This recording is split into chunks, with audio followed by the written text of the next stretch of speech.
رسول اللہ صلی اللہ علیہ وسلم نے گائے، بھیڑ، بکری ان کو ذبح کرنے کا طریقہ بتایا ہے۔ بائیں طرف لٹایا جائے اور 4 چیزوں کو کاٹو چھری کے ساتھ۔ کون سی 4 چیزیں؟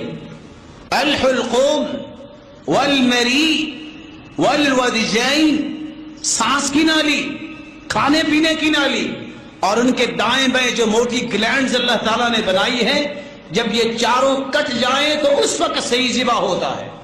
رہا اونٹ تو اس کے ذبح کرنے کا طریقہ نہر کہلاتا ہے۔ اونٹ کو کھڑا کرو، اس کی اگلی بائیں ٹانگ کو باندھو، پھر اس کی ہنسلی میں کوئی تیز دھار لگاؤ، جب خون نکلے گا گر جائے تو پھر گوشت تو بنانا ہوتا ہے۔ رسول اللہ صلی اللہ علیہ وسلم نے حکم دیا اور آپ کے صحابہ نے بھی اپنی بیٹیوں کو حکم دیا۔ قربانی مرد بھی کر سکتا ہے، قربانی عورت بھی کر سکتی ہے۔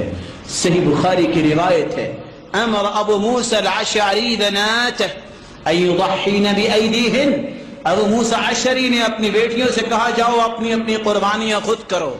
نہ جانے کس نے کہہ دیا کہ عورت کو تو چھری پھیر دے حرام ہو جاتا ہے۔ اور آج کل ایک نئی بات ہے، کدو اگر اچھی طرح چھلکا نہ اتارے اوپر سے وہ بیل جس کے ساتھ کدو لگتا اگر پہلے ٹوٹ گئی نا تو یہ بھی حرام ہو جائے گا۔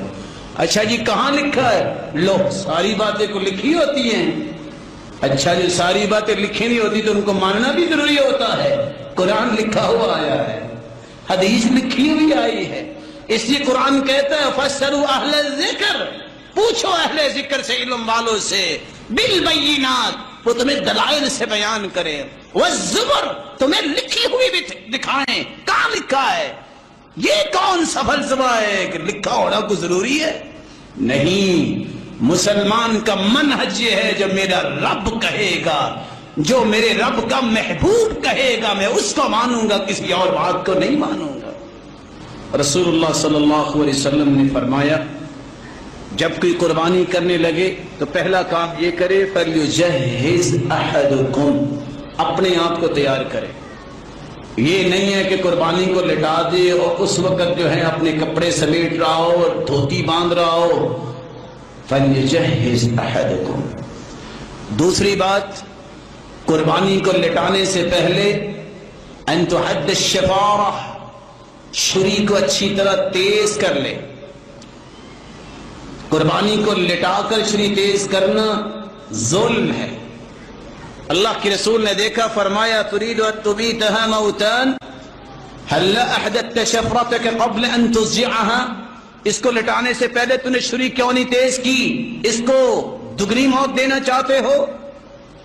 عمر تو عمر تھے، جب دیکھا کہ ایک بکری کو لٹائے بیٹھا ہے اور چھری تیز کر رہا ہے، انہیں کوڑا لگایا، فرمایا سقها الى الموت سوقا جمیلا، موت تو دینا چاہتے ہو، ڈبل موت کیوں دیتے ہو؟ اس کو خود تیار ہو، چھری کو تیز کرے۔ اور فرمایا احسان کرو جانور کے ساتھ۔ احسان کیا ہے؟ جب تم نے چھری پھیر دی ہے پھر 6 بندے جو جانور پہ بیٹھے رہتے ہیں 10 منٹ، ظلم ہے، اس کو چھوڑو تاکہ اس کی جان آسانی سے نکل جائے۔ وَأَن تُوَارَ عَنِ الْبَهَائِمِ، چوتھا ادب یہ ہے ایک جانور جب ذبح ہو رہا ہے تو دوسرے جانور دیکھ نہ رہے ہوں، چھپا کے کرو۔ رسول اللہ صلی اللہ علیہ وسلم نے قربانی کی اور آپ نے اپنا بایاں قدم مبارک اس کے پہلو پہ رکھا، دائیں ہاتھ سے چھری چلاتے وقت فرمایا بسم اللہ واللہ اکبر، اور چھری چلا دی۔ رسول اللہ صلی اللہ علیہ وسلم نے حکم دیا کہ تم دن کو بھی قربانی کر سکتے ہو، رات کو بھی قربانی کر سکتے ہو، لیکن اس نیت سے اگر رات کو قربانی کرو کہ گوشت بچ جائے، کوئی لینے نہ آئے، تو یہ مسلمان کی شان نہیں ہے۔ بخل، وَأَيُّ دَاءٍ أَدْوَىٰ مِنَ الْبُخْلِ، بخل سے بڑی بیماری دنیا میں کوئی نہیں۔ اس لیے جب قربانی کرو، کل ایام التشریق ذبح، ایام تشریق میں کسی دن بھی قربانی ہو سکتی ہے۔ 11، 12 اور 13 مغرب سے پہلے قربانی کر سکتے ہو۔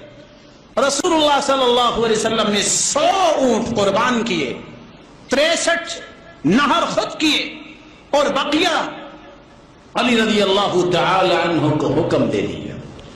آپ صلی اللہ علیہ وسلم نے اپنی زوجات مطہرات کی طرف سے گائے بھی ذبح کی، آپ نے 2 مینڈے ذبح کیے۔ رسول اللہ صلی اللہ علیہ وسلم کے ان فرامین کو دیکھ کر اپنی استطاعت کے مطابق انسان قربانی کرے۔